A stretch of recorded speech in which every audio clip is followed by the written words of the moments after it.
আসসালামু আলাইকুম প্রিয় দর্শক, শুভ সকাল। আপনারা কেমন আছেন জানি না, আপনাদের দোয়া আশীর্বাদে আমি অনেক ভালো আছি। তো আপনাদের মাঝে আবারও উপস্থিত হয়ে গেলাম। তো আজকে আপনাদের সম্মুখে আসার মেইন উদ্দেশ্য হলো আমাদের ধর্মীয় অনুষ্ঠান অর্থাৎ মসজিদ ঘর নিয়ে কিছু আলোচনা বিলোচনা করব। সেই মসজিদ বিগত 10 বছর আগে থেকেই আমাদের মসজিদ এখানে অবস্থিত আছে। আহ, অবস্থিত থাকা গ্রামের নাম হলো চুয়াবাতা পার্ট 3, অর্থাৎ চুয়াবাতা 3য় খণ্ড গ্রাম।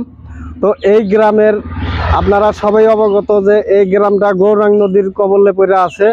তো এই গৌরাঙ্গ নদীর গড়াখহনিয়ার কবলে পড়ে এই মসজিদটা কমসে কম 4বার 5বার ভাঙাচুরা হয়েছে। তো এই ক্ষেত্রে আমাদের ক্যামেরা পার্সন মসজিদটার দৃশ্যটা অনেক ভালো করে আগে দেখান। তারপরে এই ফলে এই মসজিদে বর্তমান নামাজিদের স্থান হয় না, জায়গা হয় না, জায়গা কম হয়, তার জন্য নতুন করে একটা মসজিদ নির্মাণ করা হইতেছে। এই যে একটা ব্যানার তৈরি করা হয়েছে, এই যে ব্যানারটা। তো এরপরে এই যে এটা দেখছেন বালু সিমেন্ট আছে, এই যে নতুন করে ঘর নির্মাণ করা হইতেছে। তো এই ক্ষেত্রে আপনাদের সবাইকে আমি করজোরে অনুরোধ জানাবো, তার আগে আমাদের এই স্থানীয় জায়গার কিছু যুবক বন্ধু আছে বা এই মসজিদের ইমাম সাহেব আছে ওনাদের কাছে কিছু কথা আমি শোনার জন্য চেষ্টা করবো। আগে মসজিদটার দৃশ্যটা খুব ভালো করে দেখাও। এই যে দেখতে পাচ্ছেন মসজিদ নতুন করে নির্মাণ করা হইতেছে, আর পাশেই কিন্তু গৌরাঙ্গ নদী আছে। আবারও কি জানি গৌরাঙ্গ নদীর কবলে পড়তে পারে, সেটাও জানার বিষয় না। জানার বিষয় হলো আমাদের মসজিদ লাগে, আমাদের নামাজ আদায় করা লাগে, 5 ওয়াক্ত নামাজ পড়া লাগে, এখানে অনেক শিক্ষা অর্জন করার লাগে। এটাই হলো মেন কথা। নদীর কবলে পড়বো, আবারও আমরা টান দেওয়ার জন্য প্রস্তুত আছি। তবে আপাতত এখানে মসজিদ একটা নির্মাণ করার উদ্দেশ্য হলো আপাতত তো ঠিক আছে গ্রামটা, তার জন্য নামাজ তো আদায় করতেই হবে। তো তার জন্য মসজিদ নির্মাণ করা হইতেছে। আর এই মসজিদের বর্তমান ইমাম আছে, নবজোয়ান বন্ধু আছে, ওদের কাছে কিছু কথা শোনার জন্য আমরা যথেষ্ট চেষ্টা করবো। আচ্ছা, প্রথমে আপনি বলেন যে এই মসজিদটা কতদিন আগে থেকে এখানে অবস্থিত হলো আর কতদিন পরে পরে ভাঙাচোরা হলো, এই বিষয়ে কিছু কথা বাড়ান দর্শকের হয়া। আমার এই চুয়াবাতা 3য় খণ্ড কান্দাপাড়া মসজিদটা মোটামুটি 25 বছর ধরে আমার এখানে স্থাপিত হয়েছে, কিন্তু এর মাঝখানে 5বার এইবার স্থাপিত দেওয়া 5বার নদী ভাঙছে, 3বার। আর এইবার ওখানে জায়গা হয় না, তার জন্য এখানে আমরা নতুন করে স্থাপিত করতেছি। এবার দেওয়া 5বার, তাহলে তার তার মধ্যে আপনারা যদি ধার্মিক ব্যক্তিরা বা এতে যদি আংমা করে যদি সহায় সহযোগিতা করেন, আঙ্গের মসজিদটা উন্নত কল্পে খুব ভালো হইতো। সবার কাছে আমরা আশীর্বাদ চাইছি, সবার কাছে দোয়া চাই, আঙ্গের মসজিদও জানি আপনাদের দোয়ায় ভালো করে বানাইতে পারি, আর আপনারা সাহায্য করবেন বলে আশা রাখি। তো যাই হোক প্রিয় বন্ধুরা, এখানে আমাদের এই মসজিদের ইমাম যিনি, উনি বর্তমান উপস্থিত আছে। ওনার কাছে কিছু কথা শুনি। এই যে মসজিদে আপনি 5 ওয়াক্ত নামাজ পড়াইতেছেন, তারপরে এখানে ছোট ছোট বাচ্চাদেরকে শিক্ষা অর্জন করাইতেছেন। তো এই ক্ষেত্রে আপনার কিছু কবা লাগা কথা আছে নাকি, বলেন? কতজন ছাত্র ছাত্রী পড়াশোনা করতেছে, ওয়াক্তের নামাজগুলো ঠিক মতো আদায় হইতেছে না নাই, এই পারপোসে কিছু কথা বলেন। আসসালামু আলাইকুম সুপ্রিয় দর্শক, আশা করি সবাই আপনারা ভালো আছেন। ইনশাল্লাহ আমরাও ভালো আছি। যাই হোক, আজকে এই মসজিদ সম্পর্কে কিছু কথা বলবো আপনাদেরকে। যেহেতু আমি আজকে বিগত 2 বছর ধরে 3 বছর ধরে এই মসজিদে ইমামতি করতেছি। আমার মসজিদের ছাত্র প্রায় 70 থেকে 80 জন ছাত্রছাত্রী আছে। যেহেতু আগে যেটা মসজিদ ছিল, এই মসজিদে মানে ছোট হওয়ার কারণে ছাত্রছাত্রী পড়ানোর খুব একটু অসুবিধা হয়। তার সঙ্গে নতুন একটা মসজিদ নির্মাণ করা হইতেছে এখানে। মসজিদে বহুত বস্তু, বহুত ছাত্র বা বহুত পয়সা সম্পর্কে অন্য নানান ধরনের বস্তুর প্রয়োজন, সেটা আমরা যেটা গাঁওয়ালি অঞ্চল যেটা আছে মানুষ আমরা পুরা দিতে পারতেছি না। আপনাদের কাছে এটা আমাদের অনুরোধ, যাতে এই মসজিদ সম্পর্কে যে যতটুকু পারেন মানে কিছু দেওয়ার জন্য চেষ্টা করবেন।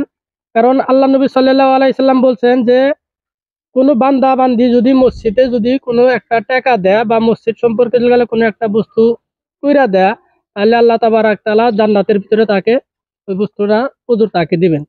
তার জন্য আমরা সবাই, খালি আমাদের এটা না, প্রত্যেকটা গ্রামে আমরা যাতে মসজিদের ভিতরে দিনের কাজে লাইগা থাকতে পারি, আর আমাদের ছোট ছোট পোলাপান যারা আছে তাদেরকেও আমরা পুরা হিসাবে দিনের শিক্ষা দিতে পারি। তো এই হিসাবে আমরা যাতে লাস্ট মুহূর্তে আপনি দর্শকের হয়ে কিছু কোন মসজিদের আর্থিক সাহায্য আগবাড়ানোর ক্ষেত্রে। দর্শকে আমি এতটুকুই কইতে চাই, যাতে আপনারা যেখান থেকে ভিডিওটা দেখেন ইনশাল্লাহ 1 টাকা পারেন 2 টাকা পারেন যতটুক পারেন যার যতটুক সমর্থ দিয়া যাবেন ইনশাল্লাহ মসজিদে। আর পয়সা দিয়ে না দিতে পারবেন ইনশাল্লাহ ভিডিওটা কমে আজকে শেয়ার করে দেবেন, যাতে অন্য 10 জন মানুষে দেখতে পারে। আপনার উসলেমান আরো 10 জন মানুষের সহায়। তো যাই হোক প্রিয় দর্শক, আপনারা আমাদের ইমামের মুখে থেকে সব কথাই শুনলেন। আমাদের ইমামে যে সব কথাগুলো পেশ করলেন সম্পূর্ণ কথাই যাতে আল্লাহ কবুল করে নেয়, এটাই দোয়া রইল ওনার প্রতি। তো মেন কথা হলো টাকা পয়সা বেশি বড় কথা না, একটা চার দোকানে গেলেও 50 টাকা 100 টাকা সবার খরচ হয়ে যায় আমরা জানি। তো এই ক্ষেত্রে আপনারা সবাই যদি 50 টাকা 100 টাকা 10 টাকা 20 টাকা যে যেরকম পারেন আর্থিক অনুযায়ী যদি পারেন এই মসজিদ নির্মাণের ক্ষেত্রে আপনারা দান করবেন, আর্থিক সাহায্য আগবাড়াবেন। যদি 500 টাকা না দিতে পারেন 100 টাকা দিবেন, 100 টাকা দিতে না পারেন 50 টাকা দিবেন, নাইবা আপনারা হয়তো একটা ইটের দাম হইলেও আপনারা এখানে দেওয়ার জন্য চেষ্টা করবেন। আর যদি তাও না পারেন কমসে কম আমার এই ভিডিওটা দেখা আপাতত একটা শেয়ারমূলক বার্তা বিলাইয়া দিবেন, যাতে আপনার থেকে যায় আর একজনের হাতে জানি পৌঁছা যায়, ওনারা জানি এখানে সামিল হতে পারে। আর মেন কথা হলো এই যে মসজিদের নির্মাণের ক্ষেত্রে জানেন আপনারা কত কিছু লাগে। এই যে এই মাটিটা এখানে গর্ত আছিল, এদিকে তো এই মাটিটা বহুত গর্ত আছিল। এই যে আপনারা আশেপাশে দেখতে পাচ্ছেন, এই যে ডাইনেও পূবেও পাগার পশ্চিমেও পাগার, এখানে আমরা ভিটা বানাইছি, অনেক মাটি ফালানো হয়েছে, অনেক টাকা খরচা হয়েছে। তো এই ক্ষেত্রে আমি বলতে চাই আপনাদের সম্মুখে, এই ক্ষেত্রে অনেক টাকা খরচা হয়েছে। আমাদের এই যে ভরপুর গ্রামটা দেখতে পাচ্ছেন, গ্রামটা একটু দেখা দেন, কিছু দেখা দেন।